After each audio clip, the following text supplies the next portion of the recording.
سارا زمانہ جان رہا ہے، سارا زمانہ جان رہا ہے، کیسے رہے اجداد جمعیت زندہ باد، جمعیت زندہ باد، جمعیت زندہ باد، جمعیت زندہ باد۔ آئیے میرے دوستو، ہم یہاں سے بڑی تیزی کے ساتھ مسافت طے کرتے ہیں اور دیار شبلی سے ہوتے ہوئے میرے دوستو سرائے میر کی سرزمین پہ چلتے ہیں، اور سرائے میر کی سرزمین پہ ایک چھوٹا سا قصبہ کہہ لیجئے یا گاؤں کہہ لیجئے شیروا، وہاں سے ہمارے ایک مقرر نکلتے ہیں اور ماشاءاللہ خدمت انجام دے رہے ان دنوں استاد ہے ماشاءاللہ مدرسہ حسینیہ لال دروازہ جونپور، اور جمعیت علماء کے صدر بھی ہے ماشاءاللہ، جمعیت علماء ہند کے جونپور کے ہمارے درمیان موجود ہے۔ میں بڑے ادب کے ساتھ جناب حضرت مولانا وسیم صاحب دامت برکاتہم العالیہ سے گزارش کر رہا ہوں کہ حضرت تشریف لائے اور اپنی قیمتی باتوں سے ہم سامعین کو نوازے۔ مائک پر جناب حضرت مولانا وسیم۔ السلام علیکم ورحمۃ اللہ وبرکاتہ۔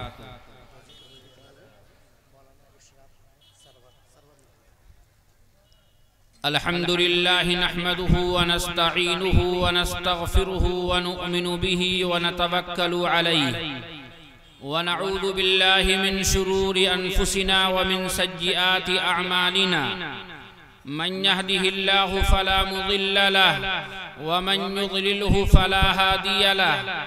ونشهد أن لا إله إلا الله وحده لا شريك له، ونشهد أن سيدنا ومولانا محمدا عبده ورسوله، أما بعد فأعوذ بالله من الشيطان الرجيم، بسم الله الرحمن الرحيم، قل يا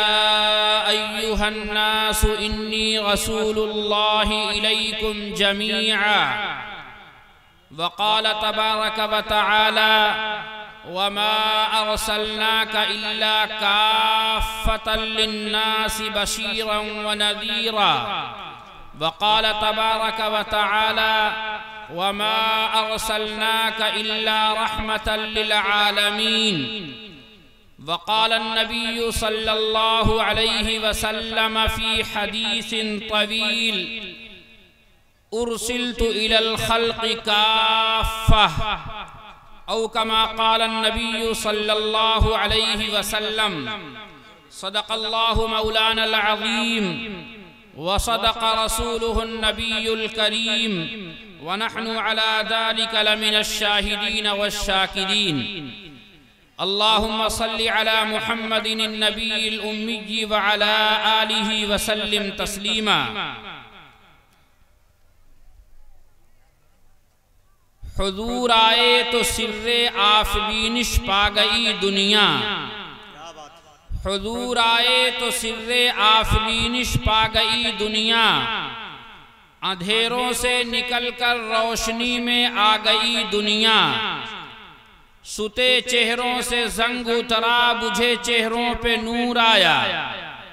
ستے چہروں سے زنگ اترا بجھے چہروں پہ نور آیا،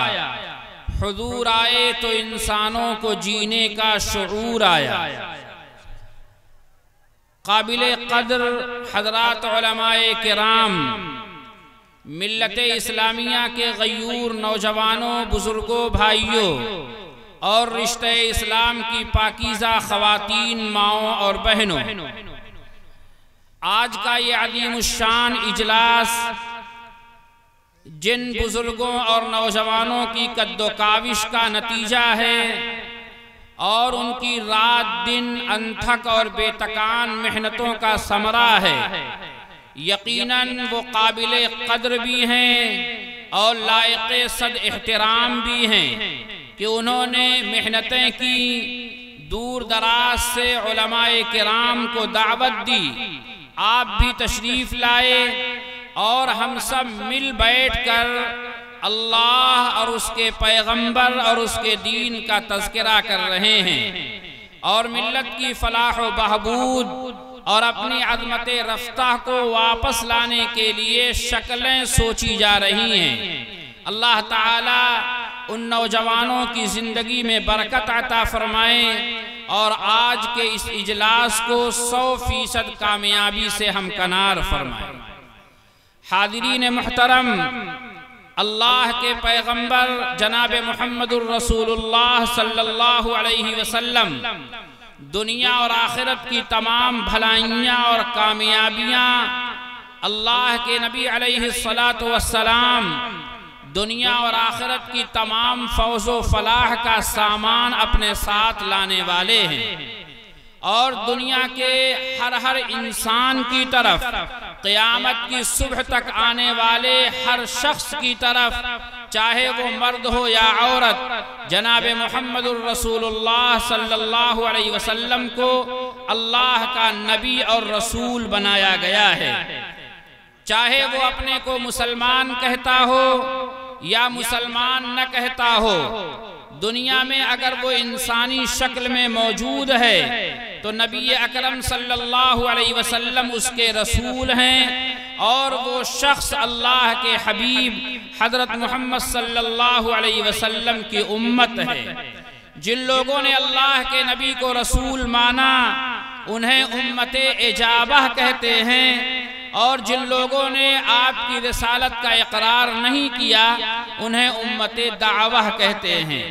لیکن دنیا کا کوئی انسان، چاہے وہ مرد ہو یا عورت، جناب محمد الرسول اللہ صلی اللہ علیہ وسلم کی رسالت و نبوت کے خطاب سے باہر نہیں ہے۔ قرآن مجید نے اعلان کیا، اے نبی جی آپ کہہ دیجئے کہ میں تم سب کی طرف، ہر انسان کی طرف اللہ کا رسول بن کر آیا ہوں۔ کہیں اللہ پاک نے ارشاد فرمایا، اے نبی جی ہم نے آپ کو دنیا کے ہر انسان کے لیے بشیر، خوشخبری سنانے والا، نذیر، ڈرانے والا بنا کر بھیجا ہے۔ کہیں اللہ پاک نے ارشاد فرمایا، اے میرے پیارے محبوب میں نے آپ کو ساری دنیا اور ساری انسانیت کے لیے اپنی رحمت بنا کر مبعوث کیا ہے۔ معلوم یہ ہوا کہ مسلمان ہوں چاہے غیر مسلم ہوں، مسلمان ہوں یا کسی اور دھرم، مذہب اور برادری کو ماننے والے ہوں، سارے کے سارے اللہ کے پیغمبر جناب محمد الرسول اللہ صلی اللہ علیہ وسلم کی امت ہیں اور اللہ کے پیغمبر کی رسالت کے مخاطب ہیں۔ اللہ کے حبیب حضرت محمد صلی اللہ علیہ وسلم کا لایا ہوا دین دنیا کے ہر انسان کو فیض پہنچانے کے لیے آیا ہے۔ چنانچہ اللہ کے حبیب نبی بنائے گئے، آپ کو رسالت و نبوت سے سرفراز کیا گیا، تو دنیا کا کوئی طبقہ ایسا نہیں ہے جس طبقے کو اللہ کے پیغمبر کی نبوت کا فیض نہ پہنچا ہو۔ اگر عورتوں کی جماعت کو دیکھیں گے جنہیں صنف نازک کہا جاتا ہے، جنہیں تاریخ انسانیت کا مظلوم طبقہ کہا جاتا ہے، اللہ کے پیغمبر علیہ السلام دنیا میں آئے تھے تو انسانیت کا یہ طبقہ جنہیں آج ہم عورت کہتے ہیں وہ اس قدر ذلت کا شکار تھا کہ قرآن مجید کہتا ہے وَإِذَا بُشِّرَ أَحَدُهُمْ بِالْأُنْثَى ظَلَّ وَجْهُهُ مُسْوَدًّا وَهُوَ كَظِيمٌ۔ اے میرے محبوب آپ دنیا والوں کو بتا دیں کہ ان کی حالت ایسی تھی کہ جب ان میں سے کسی کو خبر دی جاتی کہ تمہارے یہاں بیٹی کی پیدائش ہوئی ہے تو اس کا چہرہ سیاہ پڑ جاتا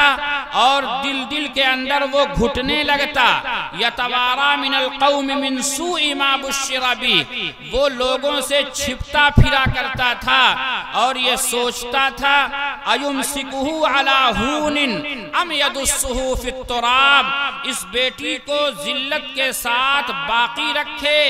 یا اسے زندہ زمین میں دفن کر دے۔ عورت کی پیدائش ایک منحوس شے سمجھی جاتی تھی۔ نبی اکرم صلی اللہ علیہ وسلم دنیا میں تشریف لائے، آپ نے لوگوں کو بتایا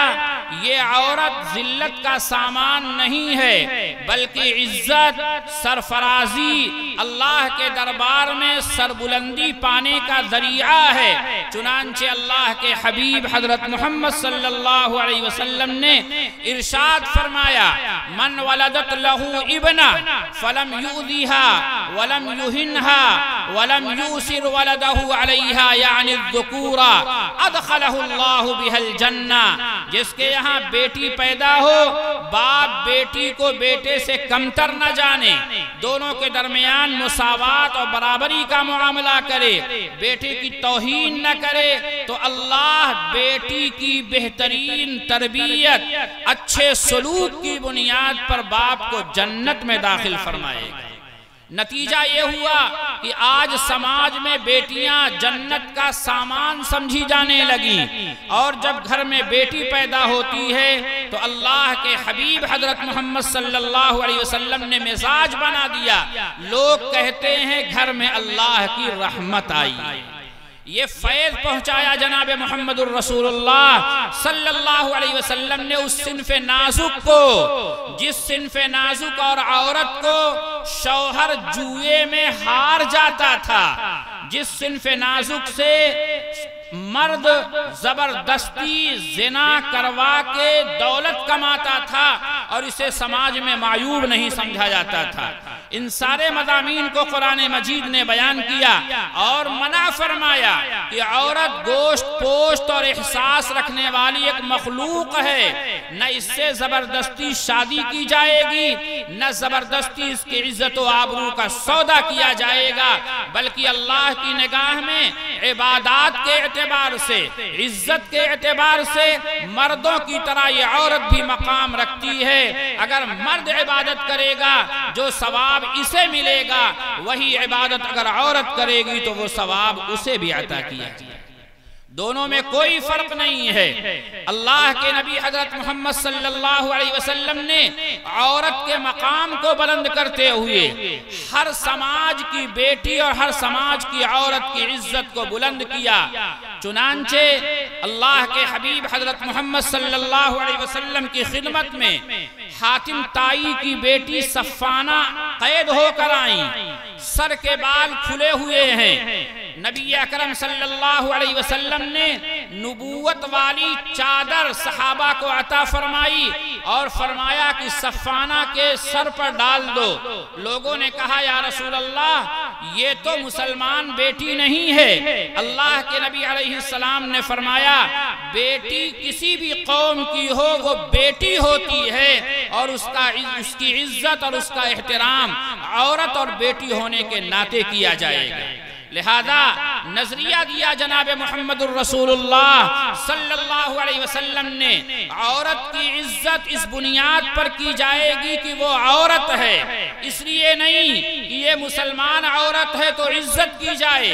یہ مسلمان عورت نہیں ہے تو یہ عزت کے لائق نہیں ہے۔ وہ کسی بھی سماج سے تعلق رکھے، اس کا دھرم کچھ بھی ہو، اس کا مذہب کوئی ہو، اگر وہ عورت ہے اور بیٹی ہے تو اس کی عزت و آبرو کا لحاظ کیا جائے گا۔ قرآن مجید سے پوچھئے، قرآن یہ کہتا ہے جب تمہارے سامنے عورت آئے، چاہے وہ مسلمان بیٹی ہو یا غیر مسلمان بیٹی ہو،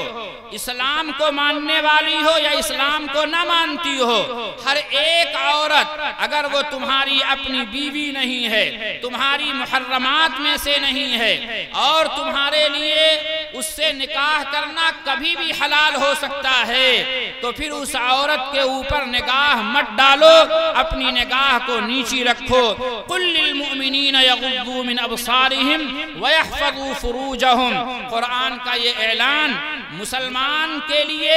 نوجوان کے لیے، بوڑھے اور بچوں کے لیے ہے، اور ہر اس عورت سے نگاہ جھکا کر بات کرنے کا آرڈر قرآن دے رہا ہے جو عورت ہے، چاہے اس کا تعلق کسی بھی دھرم اور مذہب سے ہو۔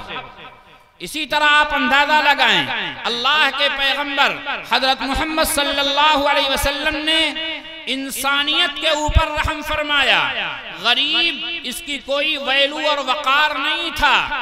مالدار اس دنیا کو اپنی شکارگاہ سمجھتا تھا. اللہ کے حبیب علیہ السلام نے احترام سکھایا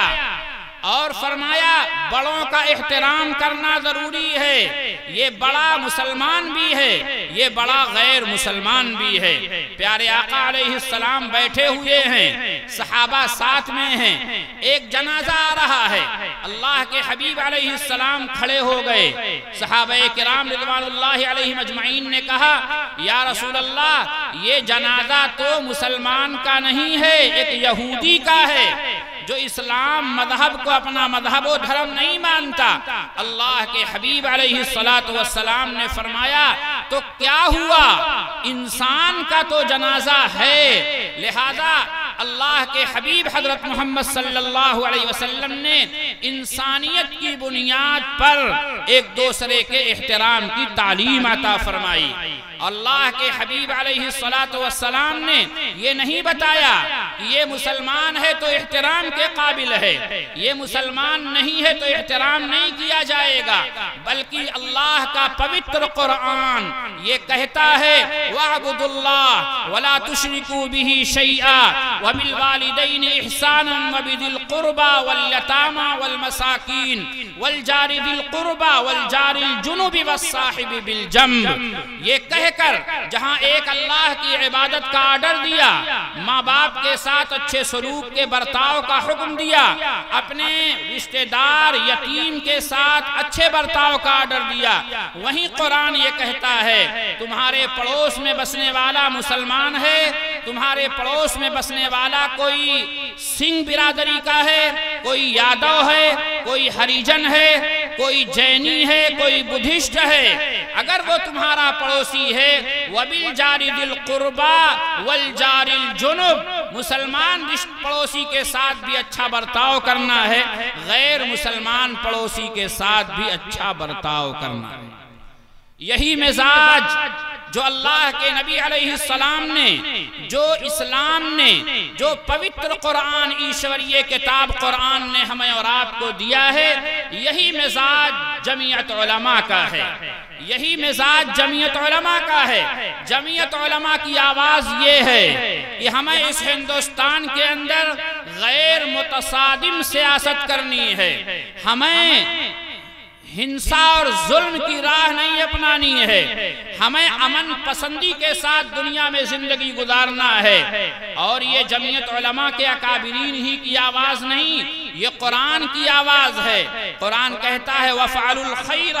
لَعَلَّكُمْ تُفْلِحُونَ, خیر اور بھلائی کو دنیا میں عام کرو تاکہ تم کامیاب ہو جاؤ.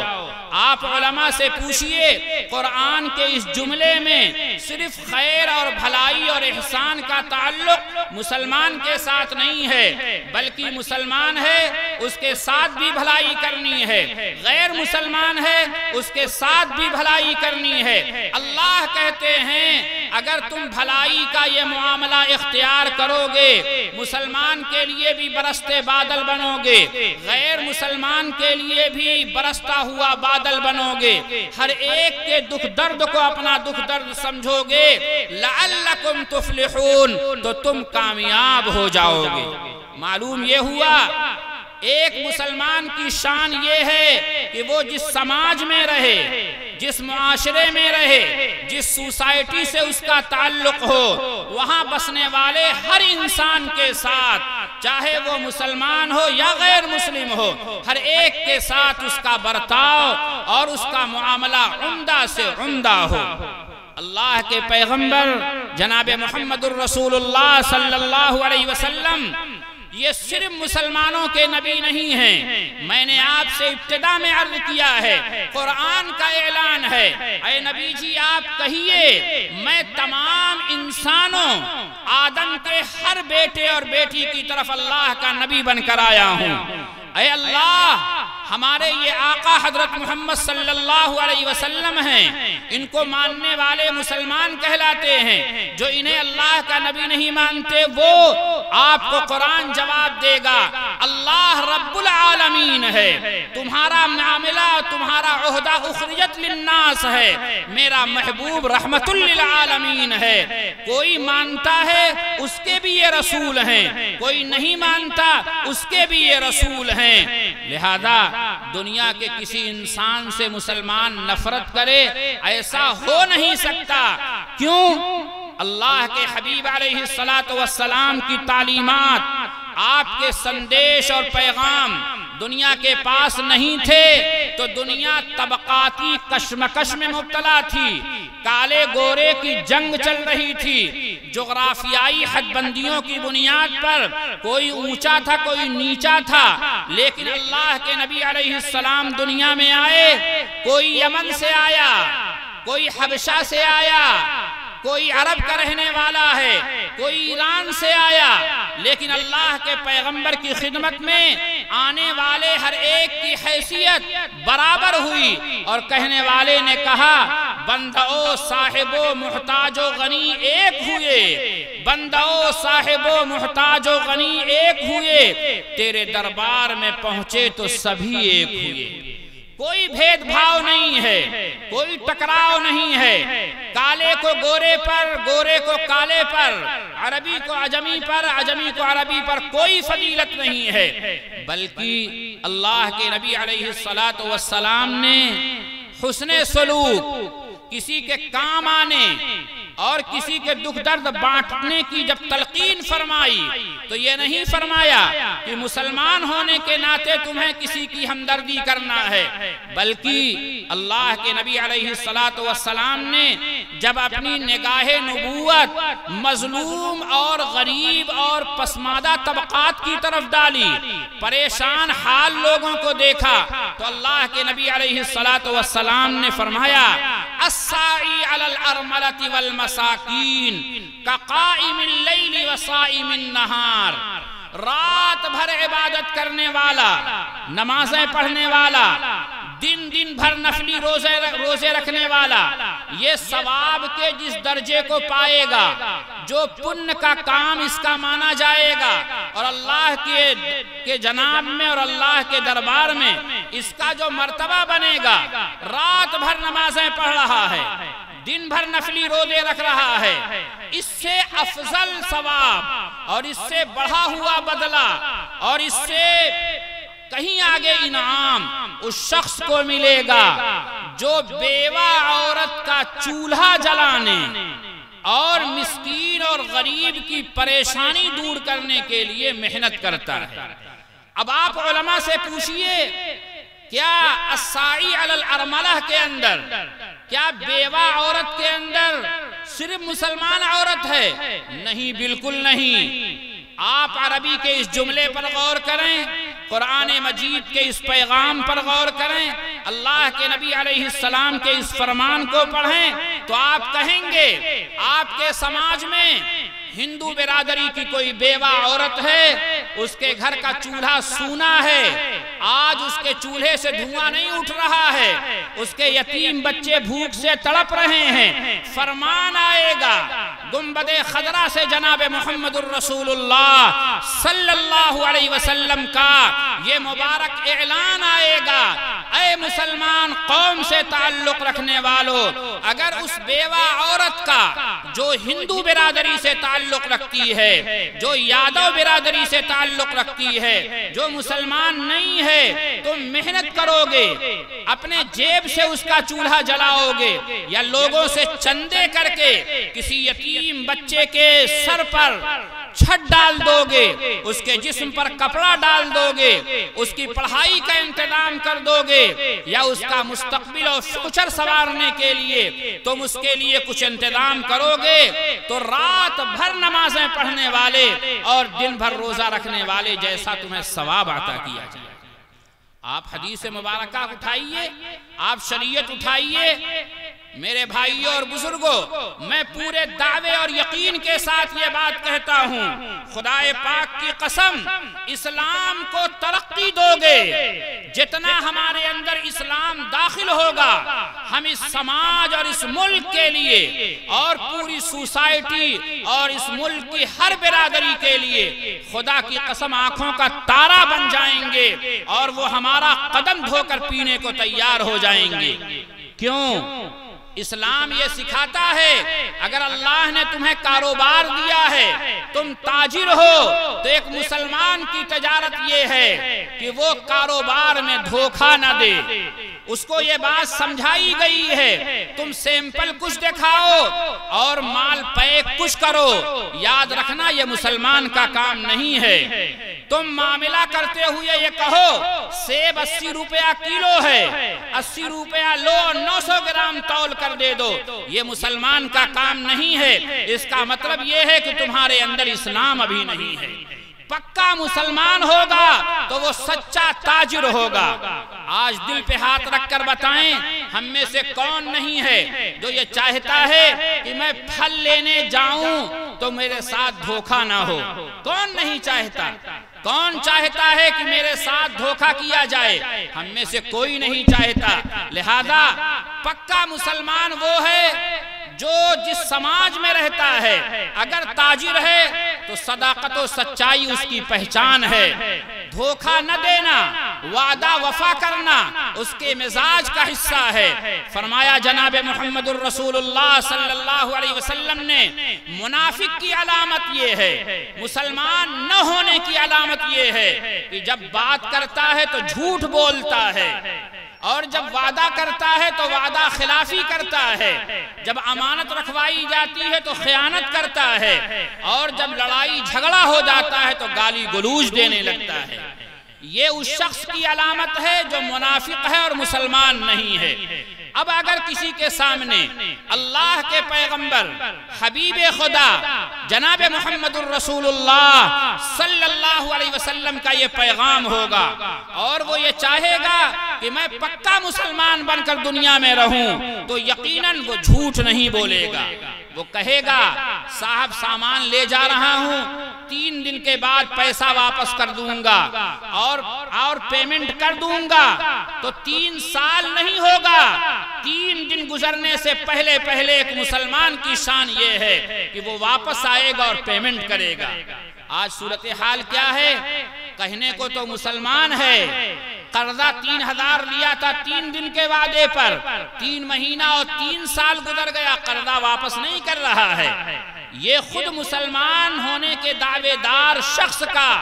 یہ دعویٰ 3 دن کے بعد واپس کرتا ہوں، واپس نہیں کرتا، اس بات کو بتا رہا ہے کہ زبان پر اسلام ہے، دل کے اندر اسلام نہیں اترا۔ اللہ کے نبی علیہ السلام نے فرمایا تھا ایک زمانہ آئے گا اسلام کا نام رہے گا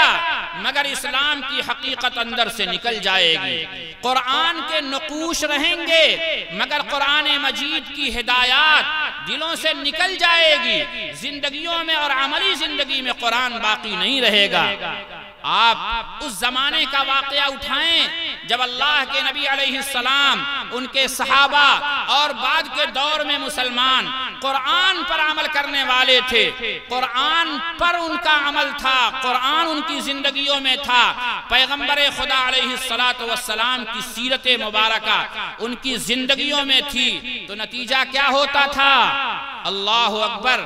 ایک صاحب تجارت کرتے ہیں، کپڑا دیا اپنے غلام کو بیچنے کے لیے اور بتا دیا اس کپڑے میں فلاں جگہ چیر لگی ہے، یہ عیب ہے، بیچنا تو گاہک کو یہ عیب بتا دینا، اس لیے کہ کاروبار میں جو دھوکہ دے اور عیب بتائے بغیر بیچ دے یہ مسلمان کی جماعت کا فرد نہیں ہے، یہ حدیث میں جملہ ارشاد فرمایا گیا۔ لہذا وہ آدمی گیا، کپڑا بیچ دیا، پیسہ لے کر آیا، اور جب اس نے اپنے مالک کو پیسہ دیا، مالک نے کہا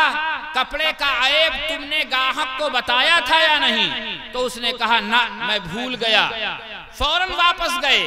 واپس جانے کے بعد اس خریدنے والے کو تلاش کیا مگر وہ نہیں ملا،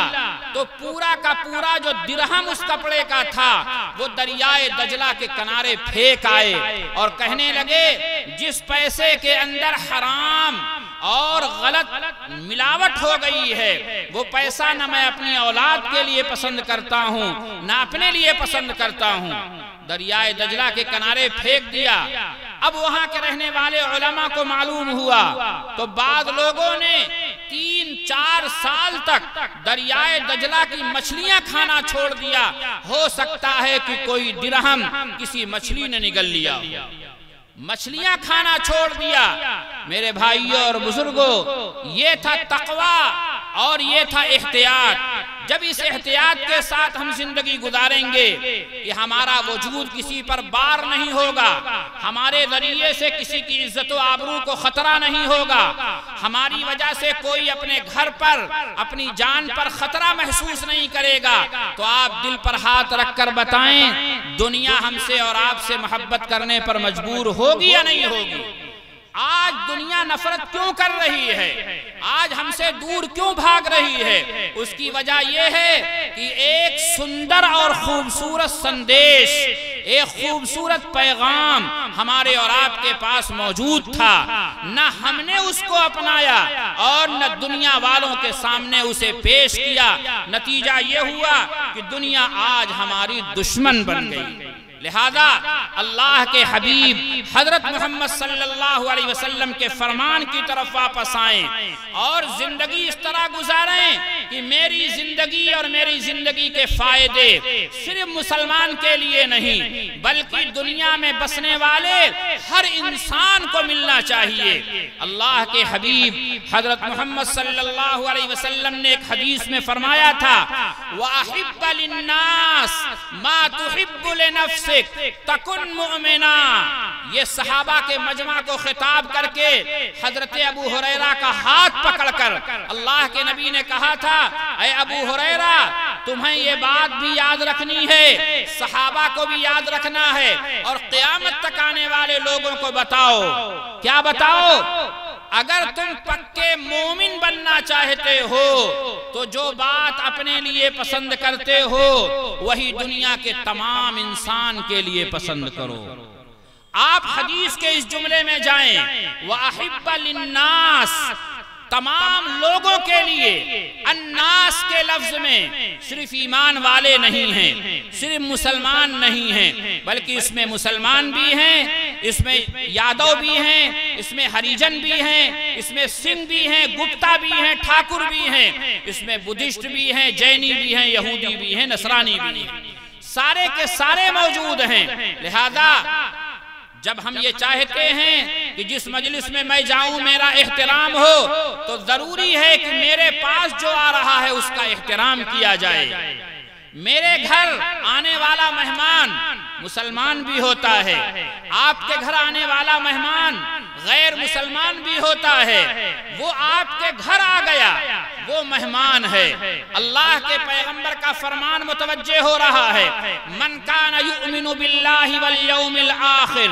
فلیکرم ضیفا۔ اگر تم اللہ کو اللہ کہتے ہو، اگر تم ایشور کو مانتے ہو، ایک اللہ پر ایمان رکھتے ہو تو اپنے گھر آنے والے مہمان کی عزت کرو۔ عزت کرنا اس کا حق ہے اور ہمارے اوپر عزت کرنا واجب و فرض ہے، کوئی بھی آ رہا ہے۔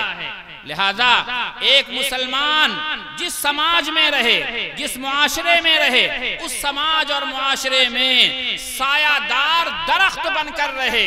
اپنی ذات سے کسی کے لیے خطرہ نہ بنے۔ جناب محمد الرسول اللہ صلی اللہ علیہ وسلم نے ارشاد فرمایا المؤمن من امنہ الناس۔ مومن کون ہے؟ مومن وہ ہے جس کے ہاتھ اور پیر سے، جس کی زبان سے، جس کے عمل سے دنیا کے تمام انسان مطمئن ہوں، مامون ہوں اور میرے بھائیوں اور بزرگوں، ہندوستان کی اس آبادی میں جہاں ہمارے ہر گھر کے بعد، ہر دوسرے گھر کے بعد مسلمان کے ساتھ ہندو بھائی رہتے ہیں، ہم مسلمان ہونے کے ناطے اس بات کے ذمہ دار ہیں کہ ہمارا ہندو بھائی یہ سمجھے ہماری برادری میں رہ کر، ہماری آبادیوں میں رہ کر، ہمارے درمیان رہ کر، کہ میں مسلمان آبادی اور مسلمان سوسائٹی میں رہ کر جتنا محفوظ ہوں شاید کہ ہندو سوسائٹی میں رہ کر اتنا محفوظ نہ ہوتا۔ یہ سمجھے وہ، یہ مسلمان ہونے کے ناطے ہماری ذمہ داری ہے۔ جناب محمد الرسول اللہ صلی اللہ علیہ وسلم نے ہمیں اور آپ کو اس بات کی تلقین کی ہے اور یہ حکم دیا ہے کہ جو لوگ ہمارے ساتھ معاہدہ کر کے رہتے ہیں، جن کا ہمارے ساتھ امن کے ساتھ رہنے کا معاہدہ ہو چکا ہے، جیسے اس ملک کے اندر بہت ساری ہماری برادریاں ہیں، بہت سارے دھرم کے ماننے والے ہیں، بہت سارے ریتی رواج کو ماننے والے لوگ ہیں، ہم سب آپس میں مل جل کر رہتے ہیں۔ ہمارے ملک کے سیکولر قانون نے، ہمارے ملک کے جمہوریہ نظام نے، ہمارے ملک کے دستور اور آئین نے ہم سب لوگوں کو ایک لڑی میں اس طرح پرو دیا ہے جیسے ایک دھاگے میں موتیاں پرو دی جاتی ہیں تو وہ خوبصورت مالا بن جاتی ہیں، ایسے ہی ہمارے ملک کے سیکولر نظام نے اس دنیا میں بسنے والے تمام برادری، دھرم اور مذاہب کے ماننے والوں کو ایک لڑی میں پرو دیا ہے۔ اس ملک کے اندر ہماری اور آپ کی عزت اور ملک کی سالمیت، ملک کا وقار اور ملک کی عزت پوری دنیا کے اندر صرف اس بات میں ہے کہ ملک کے آئین اور دستور کی حفاظت کی جائے اور اس کا احترام کیا جائے۔ لہذا ملکی قانون کے اعتبار سے میں بھی پابند ہوں، ہمارے پاس رہنے والا دیوانند بھی پابند ہے، ہمارے اور آپ کے بغل میں رہنے والے نیرج موریہ بھی پابند ہیں، کسی بھی دھرم مذہب کو مانتا ہو۔ اس ملک کا قانون یہ ہے، ہم نے سب نے اقرار کیا ہے، نہ میری وجہ سے آپ کی جان و مال کو خطرہ ہوگا، نہ آپ میری جان و مال پر حملہ آور ہوں گے۔ ہم گویا کہ ایک دوسرے کے ساتھ امن کا معاہدہ کر کے رہ رہے ہیں۔ اب سنیے جو حدیث میں آپ کو سنانے والا ہوں، اللہ کے پیغمبر جناب محمد الرسول اللہ صلی اللہ علیہ وسلم نے ارشاد فرمایا کہ جو آدمی کسی معاہد کے ساتھ رہتا ہے اور کسی سے معاہدہ کر کے رہتا ہے اور اس نے اس معاہدہ کرنے والے کو قتل کر دیا بغیر کسی جرم کے،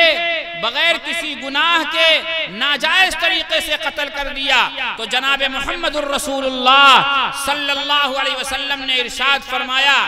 یہ اگر مسلمان بھی ہوگا تو یاد رکھیے یہ جنت کی خوشبو نہیں پائے گا، اگرچہ جنت کی خوشبو 100 سال کی مسافت سے آنے لگے گی۔ لہذا ایک مسلمان ہونے کے ناطے جمعیت علماء کا یہ پیغام، پوتر قرآن کا یہ سندیش، جناب محمد الرسول اللہ صلی اللہ علیہ وسلم کا یہ آدیش ہے اور آپ کا یہ حکم ہے کہ دنیا میں جن برادریوں کے ساتھ اور جن مذاہب والوں کے ساتھ تم رہتے ہو ان کے ساتھ مل جل کر رہو۔ میں اپنے نوجوانوں سے، مسلمانوں سے یہ بات خاص طور پر عرض کرتا ہوں، قرآن مجید پڑھیں، اس کی تلاوت کریں، اس کے الفاظ پڑھیں، اس کی تفاسیر پڑھیں، ترجمے دیکھیں۔ قرآن مجید اعلان کرتا ہے دنیا کے سارے انسان جان کے اعتبار سے، مال کے اعتبار سے احترام کے قابل ہیں۔ قرآن پاک میں اللہ نے صاف اعلان کیا ہے من قتل نفسا بغیر نفس او فساد فکأنما قتل الناس جميعا، جس آدمی نے کسی انسان کو قتل کر دیا، آپ قرآن کے اس جملے کو اٹھائیے، من قتل نفسا، جس انسان نے کسی انسان کو قتل کر دیا، اس لفظ نفسن کے اندر جو قرآن کا لفظ ہے اس کے اندر آپ علماء سے پوچھئے صرف مسلمان نہیں ہے، اس کے اندر مسلمان بھی ہے، اس کے اندر غیر مسلمان بھی ہے۔ جس سماج میں ہم رہتے ہیں اس سماج کے ہر انسان کی جان محفوظ ہے۔ قرآن کے اعلان کے مطابق اگر ہم نے کسی کی جان لے لیا تو گویا کہ ایک انسان کو مارنے والا ساری انسانیت کا قاتل ہوگا، ساری انسانیت کا قتل کرنے والا ہے۔ پھر آگے قرآن مجید نے اعلان کیا وَمَنْ أَحْيَاهَا فَكَأَنَّمَا أَحْيَا النَّاسَ جَمِيعًا، اور جس انسان نے کسی دوسرے انسان کی زندگی بچانے کے لیے اپنے آپ کو آگے پیش کیا اور کسی انسان کو زندگی دینے کا وہ سبب بن گیا، کسی کو زندہ رکھا، مرنے سے بچا لیا، تو اس انسان نے گویا کہ ساری انسانیت کو زندہ رکھا۔ لہذا ایک مسلمان ہونے کی شان یہ ہے، نبی اکرم صلی اللہ علیہ وسلم کا پیغام یہ ہے، قرآن مجید کا سندیش یہ ہے کہ ہم دنیا میں بسنے والے لوگ جو اپنے کو مسلمان کہتے ہیں وہ دنیا کے سارے انسان سے پیار کریں، ان کے دکھ درد کو اپنا دکھ درد سمجھیں، ان کے ساتھ ان کی خوشی اور غم میں شریک ہوں۔ کیوں؟ ایک مسلمان ہونے کے ناطے ہماری اور آپ کی ذمہ داری ہے۔ قرآن مجید نے ہمیں جو نظریہ دیا، قرآن نے ہمیں جو آستھا دیا، قرآن نے جو ہمیں عقیدہ دیا، وہ یہ ہے کہ دنیا کا ہر انسان چاہے وہ کسی بھی دھرم سے تعلق رکھتا ہو، قرآن کہتا ہے یا ایھا الناس انا خلقناکم من ذکر و انثی وجعلناکم شعوبا وقبائل لتعارفوا۔ قرآن بولتا ہے اے لوگو تم ایک ماں باپ کی اولاد ہو۔ یہ لوگوں کون ہیں؟ مولانا صاحب سے پوچھئے، مفتی صاحب سے پوچھئے، کیا اس میں ہریجن برادری کے لوگ نہیں ہیں؟ قرآن کہے گا وہ بھی آدم کے بیٹے ہیں، وہ بھی حوا کے بیٹے ہیں۔ لہذا دنیا میں بسنے والا دو آنکھ، دو کان، دو ہاتھ پیر کا یہ انسان چاہے کسی بھی دھرم و مذہب سے تعلق رکھتا ہو، یہ آدم کا بیٹا اور حوا کا بیٹا ہے۔ لہذا دنیا کا ہر انسان ہماری اپنی خاندان سے تعلق رکھتا ہے۔ مسلمان نفرت کرے، مسلمان کسی کو دیکھ کر جلے، مسلمان مذہب کی بنیاد پر یہ کہے کہ یہ میرے نہیں، یہ ہمارے نہیں، مسلمان ایسا نہیں کر سکتا۔ اور یہ جمعیت علماء جس کے زیر اہتمام اور ہدایت پر آج کا یہ پروگرام ہو رہا ہے، آزادی سے پہلے جمعیت علماء نے یہ نظریہ دیا تھا ہندوستانی ہونے کی بنیاد پر ہم ایک قوم کے لوگ ہیں۔ مسلمان ایک قوم، ہندو ایک قوم نہیں، ہندوستانی ایک قوم کے لوگ ہیں۔ لہذا ہم پورے ملک کے باشندے ایک قوم کے لوگ ہیں۔ یہ ہندو یہ ہماری قوم ہے، یہ بدھسٹ یہ جینی اگر ہندوستان کا رہنے والا ہے تو یہ میری قوم کے افراد ہیں۔ قرآن مجید نے اس نظریے کی تائید کی ہے اور علماء نے دلائل کے ساتھ اس نظریے کو ثابت کیا ہے کہ اس ہندوستان میں بسنے والا ہر انسان ایک قوم سے تعلق رکھتا ہے اور اس قوم کا نام ہے ہندوستانی۔ ہم ہندی ہیں، ہم ہندوستانی ہیں، ہمارے درمیان بھید بھاؤ نہیں ہے۔ لہذا مجھے کہنے دیجئے، میں جمعیت علماء کا ادنا خادم ہوں، جمعیت علماء ضلع جونپور کی خدمت میرے حوالے کی گئی اور جمعیت علماء کے نظریے کے مطابق یہ بات کہتا ہوں، یہ ہمارا ملک ہندوستان ہمارے لیے گھر کی طرح ہے اور ہم سب اس ملک کے فیملی ممبر ہیں۔ یاد رکھیے ایک باپ کی 4 اولاد ہو، چاروں کا مزاج ایک ہو ایسا نہیں ہوتا۔ ایک ماں کے کوکھ سے پیدا ہونے والے 4 بھائیوں کے مزاج میں فرق ہوتا ہے، تو بہت ساری ماں کی کوکھ سے پیدا ہونے والوں کا مزاج ایک کیسے ہو سکتا ہے؟ اختلاف ہوگا، شکایتیں ہوں گی، سگے بھائیوں سے شکایتیں ہوتی ہیں، باپ کی اولاد سے شکایتیں ہوتی ہیں، شکایات بھی ہوگی، ہم مل بیٹھ کر اسے حل بھی کریں گے۔ ایک دوسرے کا سر کاٹیں ایک دوسرے کی عزت و آبرو پر حملہ کریں، ایسا نہیں کر سکتے، کیونکہ یہ ملک ہمارے لیے گھر ہے اور ہم سب اس گھر کے افراد ہیں۔ اور مجھے یہ بات علامہ حالی کی زبان میں کہنے دیجئے، وہ گھر جس میں دل ہوں ملے سب کے باہم، وہ گھر جس میں دل ہوں ملے سب کے باہم، خوشی ناخوشی میں ہوں سب یار و ہمدم، اگر ایک خوش دل تو گھر سارا خرم، اگر ایک خوش دل تو گھر سارا خرم، اگر ایک غمگین تو گھر سارا پرغم۔ مبارک ہے اس قصر شاہنشہی سے، مبارک ہے اس قصر شاہنشہی سے، جہاں ایک دل ہو مقدر کسی سے۔ شاہی محل ہو مگر شاہزادے ایک دوسرے کے خون کے پیاسے ہوں، اس سے بہتر وہ کٹیا ہے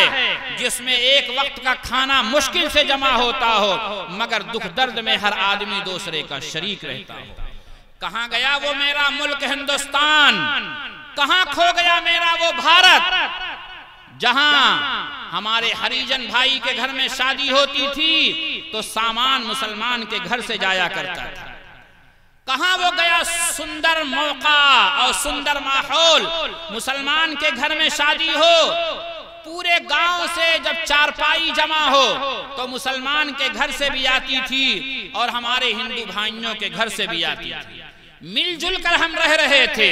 ہم یہ جانتے تھے جس مالک کی بارش مسلمان کے کھیت میں آتی ہے اسی مالک کی بارش ہندو بھائی کے کھیت میں آتی ہے۔ مسلمان کے جسم کا خون لال ہے تو ہندو بھائی کے جسم کا خون لال ہے۔ مالک نے بنانے میں کوئی بھید بھاؤ نہیں کیا تو ہم اور آپ کون ہوتے ہیں مذہب کی بنیاد پر ایک دوسرے کا گلا کاٹنے والے؟ لہذا جمعیت علماء نے آزادی سے پہلے یہ نعرہ دیا تھا، ملک کی تقسیم قبول نہیں کریں گے اور ملک میں ایک دوسرے کے دکھ درد میں شریک ہو کر زندہ رہیں گے۔ لیکن آزادی کے بعد بدقسمتی سے جب یہاں کی گندی سیاست کی بنیاد پر ملک تقسیم ہو گیا تو جمعیت علماء نے کہا جن کو پاکستان جانا ہے جائیں، ہم اس ملک کی دھرتی سے پیدا ہوئے ہیں اور مر کر اسی مٹی میں دفن ہونا ہماری زندگی کا سب سے بڑا خواب ہوگا۔ اور الحمدللہ ہم نے اس ملک کے ساتھ ہمیشہ وفاداری کی ہے اور اپنی آخری سانس تک اس ملک کے وفادار رہیں گے انشاءاللہ۔ لہذا اس ملک کے ساتھ وفاداری یہ ہے کہ ملک میں بسنے والی تمام قوموں کو اپنے گھر کے افراد کو سمجھا جائے، ہر ایک کے دکھ درد میں شریک ہوا جائے، ہر ایک کی خوشی غم کو اپنی خوشی غم مانا جائے۔ مذہب کی بنیاد پر بھید بھاؤ کرنا، مذہب کی بنیاد پر نفرت کا ماحول بنانا، یہ اس ملک کی مٹی اور اس ملک کی خوشبو اور اس ملک کی ریت رواج کے خلاف ہے۔ میرے بھائیوں، میرے بزرگوں، جناب محمد الرسول اللہ صلی اللہ علیہ وسلم انسان کو انسان سے جوڑنے آئے تھے، امیر کو غریب سے جوڑنے آئے تھے، رنگ و نسل کا بھید بھاؤ ختم کرنے آئے تھے، جغرافیائی حد بندیاں مٹا کر انسان کو انسان کے دکھ درد میں شریک کرنے آئے تھے۔ لہذا وہ قوم جو معمولی باتوں پر برسوں لڑا کرتی تھی، آپ جانتے ہیں جان نکل رہی ہے، پیاس چلا رہا ہے اور بھائی چھاگل اور گلاس منہ کو لگاتا ہے کہ پانی پی لیں، بغل سے آ جاتی ہے آواز پیاس، اپنے پاس سے برتن ہٹا کر اشارہ کرتا ہے بغل میں جاؤ، اس کے منہ سے لگایا گیا، تیسری کی آواز آ گئی پیاس، اس نے اشارہ کیا تیسرے کے پاس جاؤ، جب یہ پانی لے کر تیسرے کے پاس گئے تو جان نکل گئی، لوٹ کر دوسرے کے پاس آئے تو جان نکل گئی، اس سے پہلے آئے تو جان نکل گئی، جان دے دینا پیاس کی حالت میں گوارا کیا مگر اپنے بھائی سے پہلے پانی پینا گوارا نہیں کیا۔ یہ مزاج بنانے آئے ہیں جناب محمد الرسول اللہ صلی اللہ علیہ وسلم۔ لہذا اللہ کے پیغمبر علیہ السلام کا فرمان عالی شان ہے، اے مسلمانوں اگر تم پکے مسلمان بن کر دنیا میں زندہ رہنا چاہتے ہو تو وَأَحْسِنْ إِلَى جَارِكَ تَكُنْ مُسْلِمًا، اپنے پڑوسی کے ساتھ عمدہ برتاؤ کرو، اپنے گھر کے بغل میں رہنے والے لوگوں کے ساتھ ان کے دکھ درد میں شریک ہو کر رہو، تب تم پکے مسلمان ہوگے۔ اگر تمہارا پیٹ بھرا ہوا ہے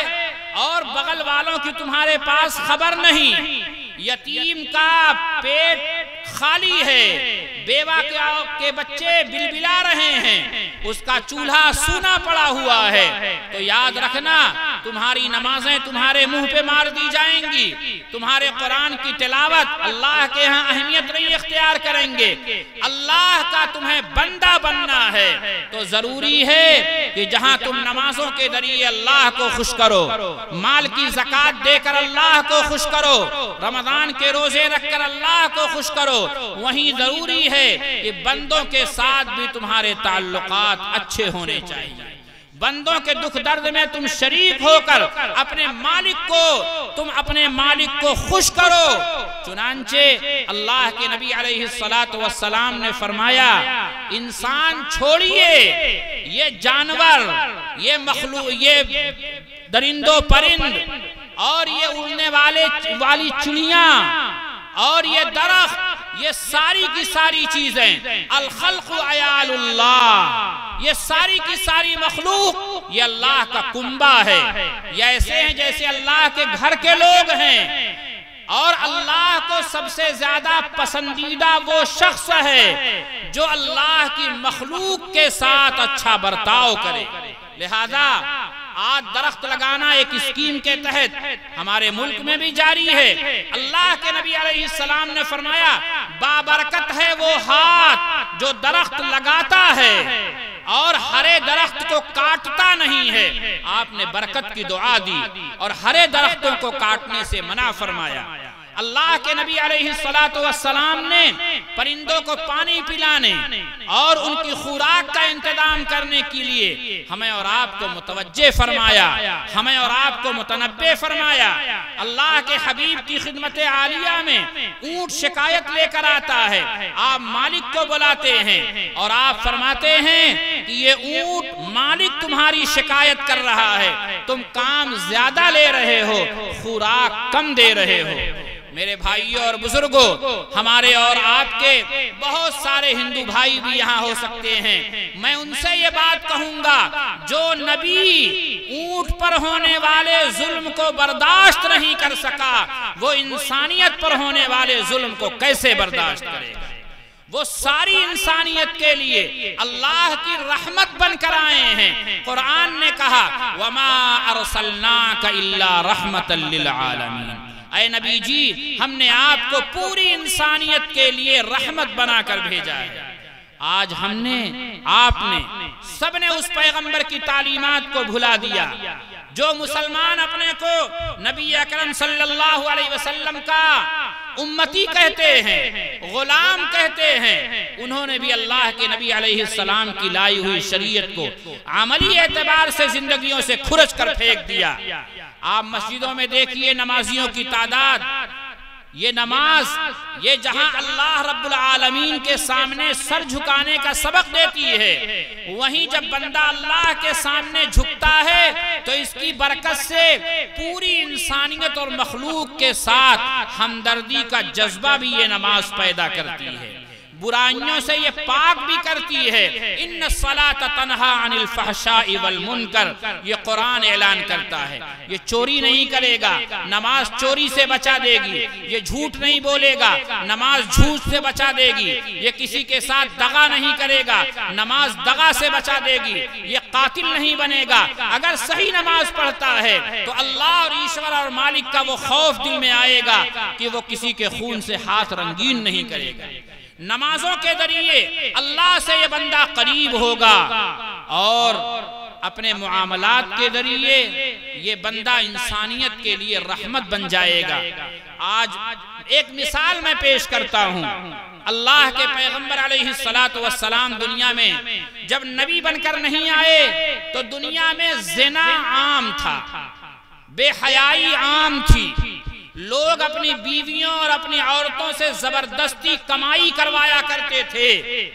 اپنی بادیاں جو ان کی مملوکہ ہوا کرتی تھی ان سے زبردستی کمائی کی جاتی تھی، قرآن مجید نے اس سے منع کیا۔ اللہ کے نبی علیہ السلام نے لوگوں کو نکاح پر ابھارا۔ ایک واقعہ عرض کرتا ہوں، نکاح اس سماج میں کتنا آسان بن گیا تھا، زنا کتنا مشکل بن گیا تھا۔ اللہ کے پیغمبر سے پہلے بھی کسی عورت کا شوہر انتقال کر جائے تو لوگ اسے منحوس سمجھتے تھے اس عورت کو، اور اس عورت کا سامنا ہو جائے تو سمجھتے تھے کہ سفر بیکار ہو گیا۔ اتفاق سے آج یہی لعنت پھر سماج میں آ رہی ہے، لیکن نبی اکرم صلی اللہ علیہ وسلم کا زمانہ ہے۔ ایک عورت ہیں جن کا نام عاتقہ ابن زید ہے، عاتقہ ابن زید، ان کی شادی ہوئی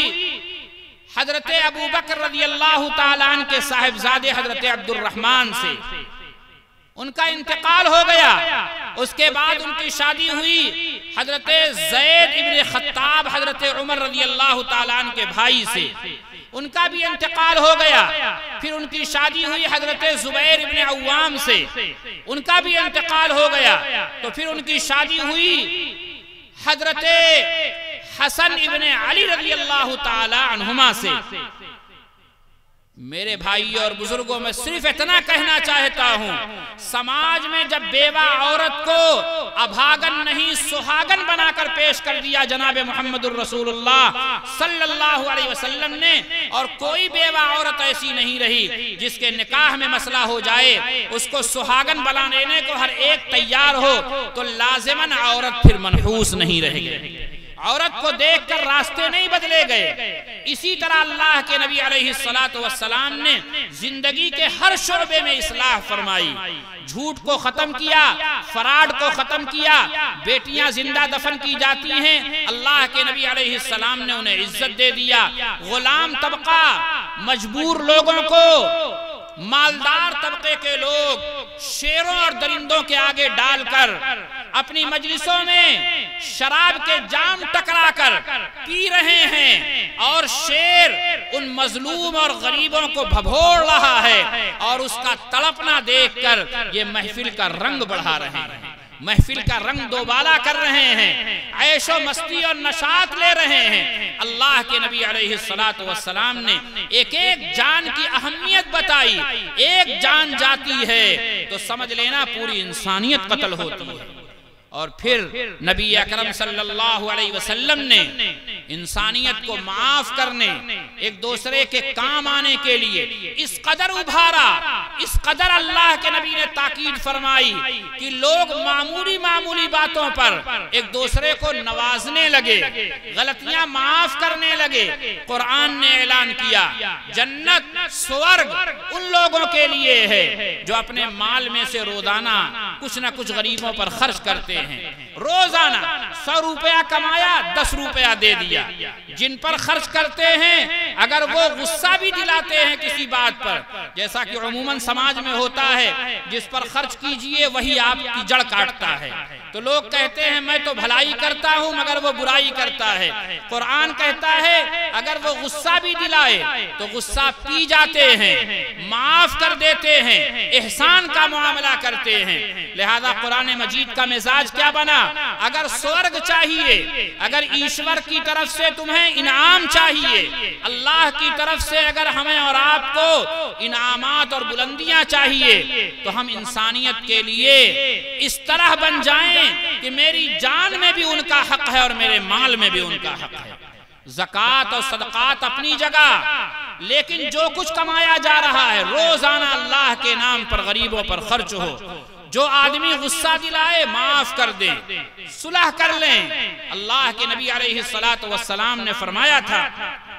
اللہ کے حبیب علیہ السلام نے فرمایا تھا معاف کر دو، حق پر ہونے کے باوجود جو معاف کر دے گا انا زعیم ببیت فی ربض الجنہ لمن ترک المراء وان کان محقا، حق پر ہونے کے باوجود جو معاف کر دے گا میں جنت کے VIP علاقوں میں اسے گھر دلانے اور محل دلانے کی ضمانت لیتا ہوں۔ لہذا آج کا یہ پیغام ہمیں اور آپ کو یہ سندیش دے رہا ہے کہ ہم انسانیت کے لیے برستا بادل بنیں، دوسروں کا دکھ درد ہم اپنا دکھ درد سمجھیں، ہر ایک کی خوشیوں سے خوش ہو جانا ہمارا مزاج بن جائے۔ کسی ہندو کو اس بنیاد پر نفرت نہیں دی جائے گی کہ وہ ہندو ہے۔ مذہب کی بنیاد پر نفرت کا ماحول بنانے والے انسانیت کے دوست نہیں ہو سکتے۔ یہ مسلمان کا کام نہیں ہے۔ مذہب نہیں سکھاتا آپس میں بیر رکھنا، مذہب نہیں سکھاتا آپس میں بیر رکھنا۔ ہندی ہیں، ہم وطن ہے، ہندوستان ہمارا۔ اللہ تعالیٰ مجھے بھی اور آپ کو بھی کہنے سننے سے زیادہ عمل کرنے کی توفیق مرحمت فرمائیں، اور ہمارے پیارے ملک ہندوستان کو وہی پرانی گنگا جمنی تہذیب اور وہی پرانا والا پیار اور محبت والا ماحول عطا فرمائیں۔ آمین وآخر دعوانا الحمدللہ رب العالمین۔